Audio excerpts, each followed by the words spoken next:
All right, sports fans, how's everybody out there doing? William Martin coming at you one more time here on YouTube with another edition of the 300 Pounds of Sports Knowledge Podcast. The deal that most people were expecting to get done is finally done.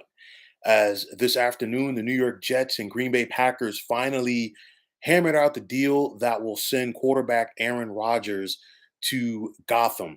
The Packers and Jets will be swapping first round picks this year. The Packers will get the 13th pick, while the Jets will get number 15.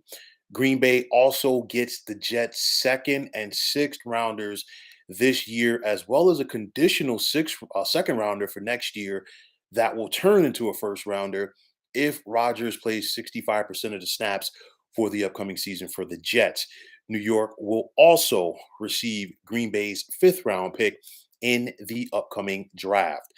This deal had to get done for all parties involved. The Packers needed to move on from Rodgers, while the Jets needed to get the future Hall of Famer into their fold in order for all of his new teammates and coaches to get acclimated with him, vice versa. It was also important for whatever draft compensation that the Packers would be receiving for Rodgers to get it now in order for those players, or Green Bay rather, to benefit to help build a team for the upcoming season, as opposed to having to wait until after the draft to get the deal done. Because guess what? Those picks in 2024 ain't going to help the team here in 2023. It's a situation where Rodgers rather, earlier this offseason, let it be known that the Jets were hit the only team that he intended to play for, and the deal got done. And for me, and of course, I'm not going to be the only person who feels like this, but the expectations have immediately changed for the Jets. As with Aaron Rodgers at quarterback, you're expecting the Jets to be a Super Bowl contender. You go back to last season, the Jets had that stout defense, and you just had to wonder how things would have been looking if they had better play at the quarterback position. Well, guess what? Aaron Rodgers, even at this state of the game, is a huge upgrade for the Jets over Zach Wilson.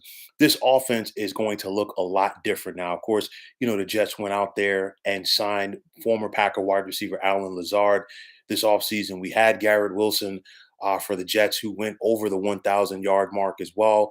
You got a solid tight end in CJ Ozoma. So things could be coming together very quickly for this Jets offense. Now, the question is going to be, the Jets general manager, Joe Douglas, stick to his guns. Uh, Douglas, and you heard the stories throughout that, the Jets were weary as far as like being able to recoup some draft compensation if Aaron Rodgers decided to be one and done in New York after a year.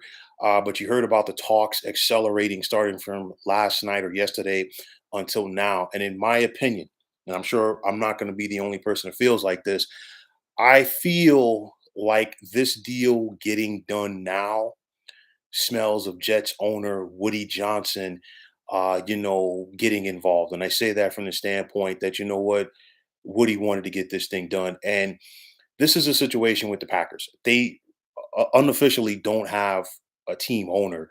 And typically, when it comes down to deals like this, sometimes it's that person from on high, if you will, that says, you know what, we need to get this done. And if you're Woody Johnson, you got to be tired of losing. I mean, the Jets have not made the playoffs since 2010, which is a lifetime in the sports world. And to give you an idea of how different the things were in sports back in 2010, that year when the Jets got to the AFC Championship game, they knocked off the Colts in the wild card round. Little did we know that that would be the last time that Peyton Manning suited up in a game for the Indianapolis Colts. In 2010, the Packers, led by Aaron Rodgers, were on their way to winning the Super Bowl championship. LeBron James was just in the midst of his first year with the Miami Heat. Derek Jeter was still the shortstop for the New York Yankees. Ed Reed and Ray Lewis were still going at it for the Baltimore Ravens. Syracuse and Pitt were still in the Big East. The original Big 12 was still intact. And I can just keep going down the list, but you kind of get the point as far as how long it's been. And if you're Woody Johnson, if you're talking about pushing all the chips to the table to try to get this done, you got to go out there and make this deal done, which is what the Jets were and Packers were finally able to do. For me, obviously now the onus is on Robert Saleh, the Jets head coach. And, this team got better quicker than most people expected. And, honestly, let's not dance around the floor. If the Jets had better quarterback play last year, they're a playoff team. No ifs, ands, or buts about it. Now you get that quarterback with that defense. You're expected to get a healthy Brees Hall back from his ACL injury from a year ago. And this Jets team could definitely do some damage here in 2023. Obviously, somebody that Rodgers is very familiar with will be calling the plays, and offensive coordinator Nathaniel Hackett, the former Broncos head coach from last year. Prior to that, he was an offensive assistant with the Green Bay Packers. And of course, the thought was him going to Denver last year was due to the fact that the Broncos were hopeful and anticipating of getting Aaron Rodgers. And of course, that didn't work out. Now, one question is going to be, what are the Jets' chances now in the AFC? And I'm going to put the Jets number one. They should be a playoff team this season, barring a calamity of things going wrong, if you will. But you look at the teams that the Jets want to try to hang with and get above in order to make that run. Obviously, the Kansas City Chiefs are the kings of the mountain. They are the defending Super Bowl champs, and on top of that, they've been the best team in the AFC for the last several years. So you got to try to hang with them. Cincinnati's also a contender. You look at Buffalo with Josh Allen, and even Miami, if they're able to be healthy. Those are the teams at the top. And then you look at the division as a whole. Wow, you got Buffalo, you got the Jets, you got Miami, and you got New England. And of course, right now, New England's been an up and down team, some questionable quarterback play there. You look at Miami. What if Tua was able to stay healthy last year? And then, of course, you got Buffalo and you got the Jets. The Jets, I think, are ready to make a run at the division crown for this upcoming season because you look at it, they beat Buffalo once. Okay, they hung with Buffalo again, had a good chance to beat them with Mike White at quarterback. They were right there with Miami. They were right there with New England. Now you get that guy to get you over the hump. Demo, what's going on, my man? Uh, how's everything, man? And it's a scenario where this changes things. Also, this is a big question for me. Is Rodgers going to be committed to the OTAs? That's a big thing because I talked about this deal getting done prior to the draft, but also Rodgers has to be committed because this is so important. Because in the past, people have questioned Rodgers' leadership ability, and he has had a reputation of being diva-esque. Can he shed all of that in a new organization with a new franchise? These are big questions that have to be answered as we get closer to the season. Now, on the flip side, will the Jets as a team be ready for the expectations that come with having a quarterback the caliber of Rodgers in their fold? That's important because when you get a guy like him at quarterback, it changes the temperature of your team. You go back to when Joe Montana left the 49ers and went to the Chiefs. You go back to when Peyton Manning left the Colts and went to the Broncos, when Tom Brady left the Patriots and went to the Bucks. Things changed for those teams very quickly. And it's one of those things where when you get a quarterback of that ilk, all of a sudden the receivers become better route runners. All of a sudden, those passes that they were dropping, they don't drop anymore. All of a sudden, the defense is able to get a little bit more pressure on the quarterback. Guys in the secondary are able to make better plays. Coaches look better. Kickers kick better. And the reason is because you have that guy in your fold that can go out there and win you that game, which is something that number 12 can do. Demo, you're saying Rogers isn't an OTA guy, but trust, he stays after practice. He builds magic with his guys. It's one of those where, for me, I think this is probably going to be one of the most important off seasons for Rogers, just to get that timing down, just to get that chemistry, not just with the offensive guys, but the defensive guys. Because I'm like, yeah, you're Aaron Rodgers, but you're bringing all of those past accolades, the 10 Pro Bowl appearances, the 4 MVPs, the Super Bowl ring. You're bringing it to a new organization. So you still, in a way, got to win over some guys. But at the end of the day, of course, some people are going to say, is this Brett Favre 2.0? Is Rodgers going to do a one and done with the Jets, kind of like what Favre did? It's a little bit different because Favre, if you remember, did not want to play for the Jets. He wanted to play for the Vikings. And we know Green Bay was not going to make a trade with Minnesota. Even to this day, I don't think the Packers and Vikings are going to be making a trade with each other anytime soon. But nonetheless, the Jets were just that stopgap team. However, this time around, the Jets were the only team that Rodgers did want to play for. I think maybe a couple of years, Rodgers will play for the Jets, definitely for this year. But I'll tell you like this: if you are the Jets, you had to make this deal done. Even if Rodgers bids farewell after this season, you had to get it done because you look at it. If you're the Jets, you put all of your eggs in the Aaron Rodgers basket.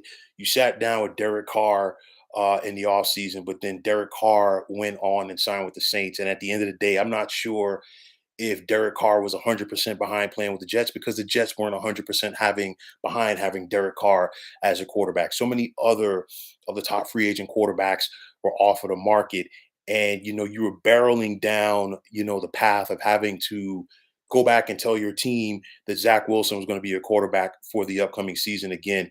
And honestly, like I talked about it last season, not to get on the Zach Wilson bash bandwagon, but he lost that team after the New England game. Then on top of that, he really just didn't have the accountability. And then you watched the team operate in every facet of the game when Zach Wilson came back in. He simply did not have that team. So there's no way in the world, if you are Robert Sala, that you can go back to Zach Wilson, especially in a scenario here for 2023 when your job is more than likely on the line if you fail to make the playoffs. But at the end of the day, from the Packers standpoint, I'm not going to sit up there and call this a rebuild because, the Jordan Love era has officially begun. Green Bay is one of those teams that sometimes they can be middle of the pack and then they can break through to be a championship team. The Packers still have some very good pieces in place. Obviously, you have the draft capital that you receive from the Jets, but for me, the NFC North is wide open right now. It's going to be very interesting, especially this week with the draft. Which team is going to go out there and make the moves? We saw the Lions be active in free agency, but then now the Lions have so many guys on their team that are going to be suspended, at least for a portion of the upcoming season, due to sports betting.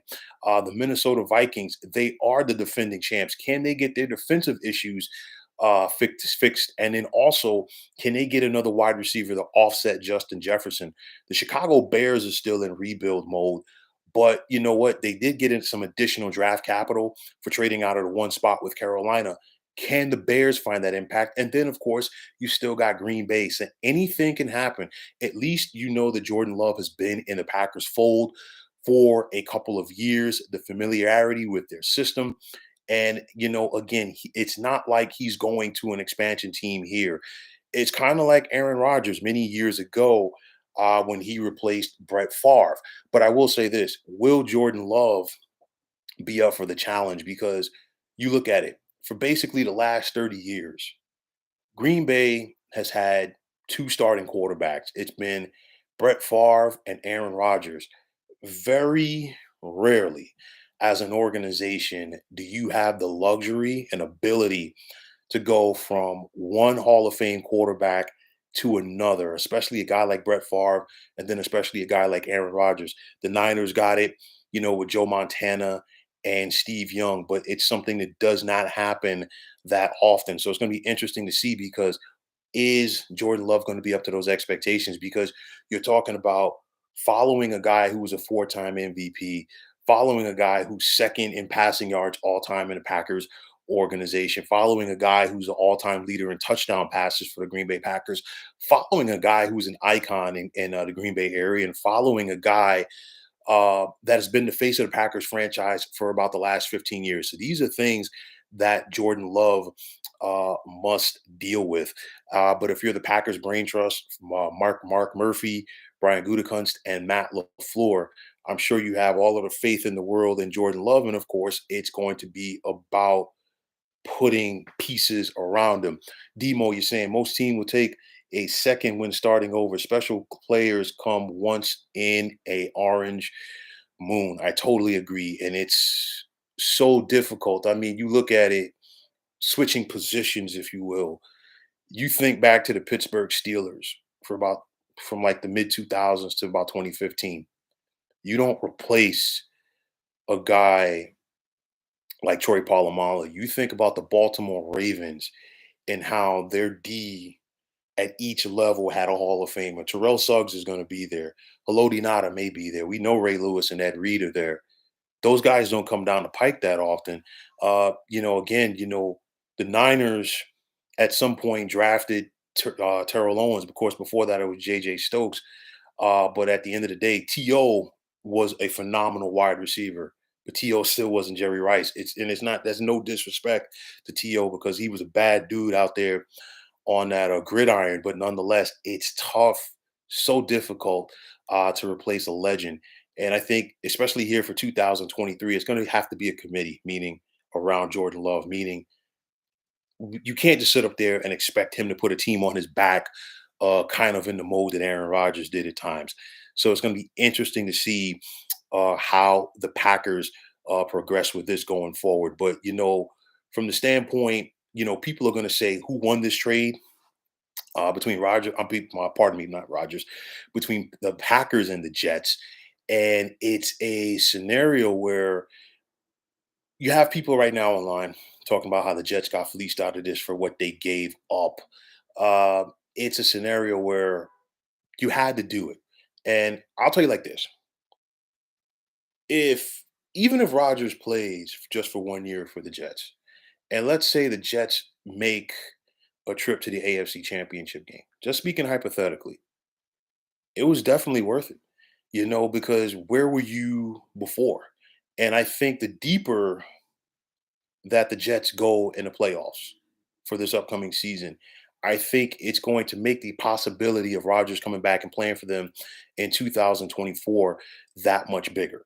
For the Packers, obviously, you got your draft capital. And my whole thing is this: draft capital is always good unless, and I mean, if a team knows what they're doing with it. We've seen teams have so many draft stockpiling on draft picks and they still don't know what they're doing with it. Remember, it was about 25 years ago.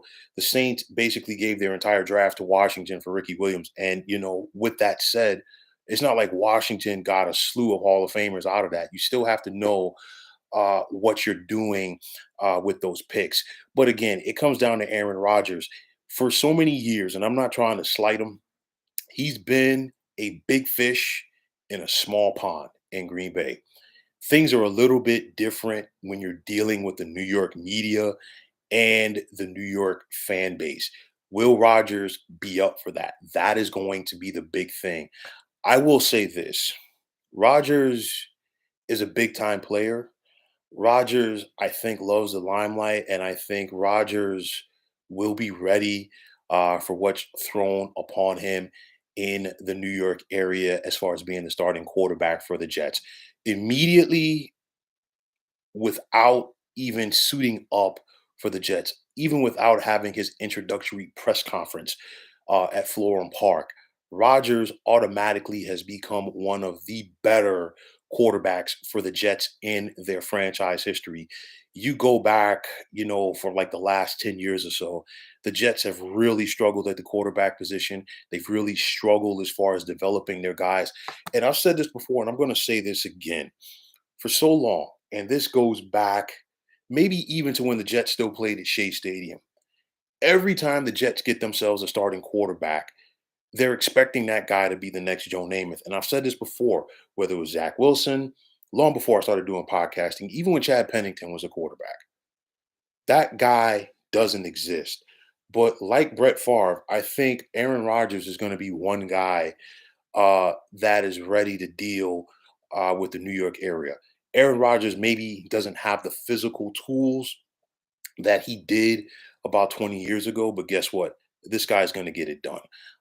It's a scenario, again, if you're the Jets, you had to make this happen. Credit to Woody Johnson and his team and his front office for getting it done. Credit for the Packers to getting a deal that they thought was to their liking. And I think at the end of the day, this is one of those scenarios where everybody goes away a winner. At the end of the day, obviously, Rodgers is not going to play out his entire career with the Green Bay Packers, but you're still talking about a guy uh, that's going to be talked about in green and gold lore for years to come. I mean, you're talking about a guy, obviously, people still remember the Super Bowl championship that Rodgers helped the Packers win during the 2010 season. You think about the MVP awards. Obviously, things always did not work out for him in the postseason. But nonetheless, it's a scenario where he's still a legend. He's still one of the greatest Packers to have ever done it. And now he gets an opportunity to do it on the big stage. So, yes, we're about 2 or 3 days away from kicking off the 2023 NFL draft. But I guarantee you, the story about Aaron Rodgers to the New York Jets ain't going away anytime soon. If you are a sports fan in the New York area, this is definitely a good time for you. The Knicks look like they're one game away from getting to the second round of the NBA playoffs. Can't say that often. The New York Rangers, albeit that they lost tonight, but they're in the mix of what looks like is going to be an epic or a battle, if you will, in the second round, on the first round to get to the second round with the other team on the side of the Hudson and the New Jersey Devils, a team that's not that far from the Jets. And then, of course, solid starts by both the Mets and Yankees here to the MLB season. And then, of course, the NFL draft.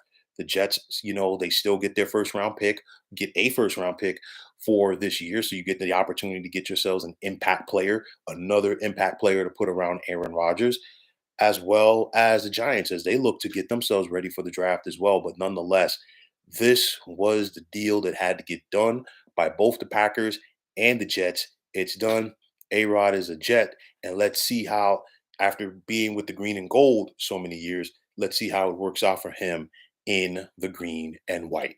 So, folks, that is going to wrap it up. And as always, I want to take this time out to thank you for tuning into the 300 Pounds of Sports Knowledge podcast here on YouTube.